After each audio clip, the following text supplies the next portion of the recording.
السلام عليكم ورحمة الله وبركاته. الحمد لله. الحمد لله الذي نحمده ونستعينه ونستغفره ونؤمن به ونتوكل عليه. أما بعد. அன்பிற்குரிய அல்லாஹ்வின் நல்லடியார்களே, அன்பு சகோதரர்களே, நாம் தொடர்ச்சியாக பார்த்து வரக்கூடிய துஆக்களினுடைய திக்ருகளினுடைய தொகுப்பில் இன்று நாம் பார்க்க இருக்கின்ற விடயம் என்னவென்றால், இன்றைய தினம் மகரிபுடைய தொழுகையை தொழுதுவிட்டு அதே இடத்தில் அமர்ந்தவர்களாக அல்லாஹினுடைய இந்த திக்ரை நாம் 100 தடவைகள் ஓதுவோம். இந்த திக்ரை ஓதுவதன் மூலமாக அல்லாஹினுடைய உதவி நம்மை வந்தடையும்.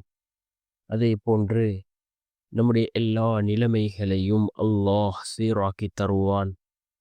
அப்படிப்பட்ட மிகச்சிறந்த ஒரு திக்ரை தான் நாம் இன்றைய வீடியோவில் பார்க்க இருக்கின்றோம். அன்பார்ந்த சகோதரர்களே, அல்லாஹ்வின் நல்லடியார்களே, அல்லாஹ் ஜல்ல சுப்ஹானஹு வ தஆலாவுக்கு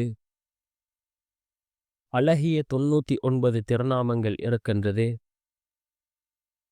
இந்த திருநாமங்களை கொண்டு நாம் அல்லாஹுவை அழைத்தால் அல்லாஹ் நமக்கு உடனே பதில் வழங்குகின்றான். இந்த திருநாமங்களை கொண்டு நாம் அல்லாஹ்விடம் பிரார்த்தனை செய்தால் அல்லாஹ்வினுடைய உதவி நிச்சயமாக நம்மை வந்தடையும். அல்லாஹ்வினுடைய தன்மைகளை கூறக்கூடிய, அல்லாஹ்வினுடைய வல்லமைகளை கூறக்கூடிய இந்த திருநாமங்களில் ஒரு திருநாமமான இந்த திருநாமத்தை நாம் ஓதுவோம்.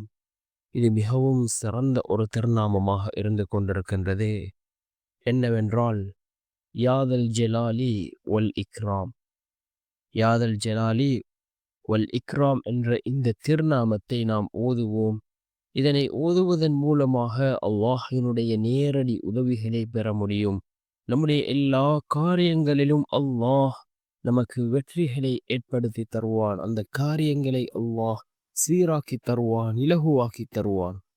அன்பார்ந்தவர்களே, அல்லாஹ்வின் நல்லடியார்களே, நாம் அல்லாஹ்வினுடைய அழகிய திருநாமங்கள் 99 அஸ்மா உல் ஹுஸ்னா நாம் துஆக்களை கேட்கின்ற பொழுது இந்த ஒவ்வொரு திருநாமங்களையும் ஓதி நாம் அல்லாஹ்விடத்திலே பிரார்த்தனை செய்தால் நிச்சயமாக அல்லாஹ் நம்முடைய பிரார்த்தனைகளுக்கு பதில் வழங்குவான். மிகவும் சக்தி வாய்ந்த திக்ருகளாக இந்த அல்லாஹினுடைய இந்த 99 திருநாமங்களும் இருந்து கொண்டிருக்கின்றது. நாம் துஆக்களை கேட்கின்ற பொழுது இதனை ஓதி நாம் துஆக்களை கேட்போம்.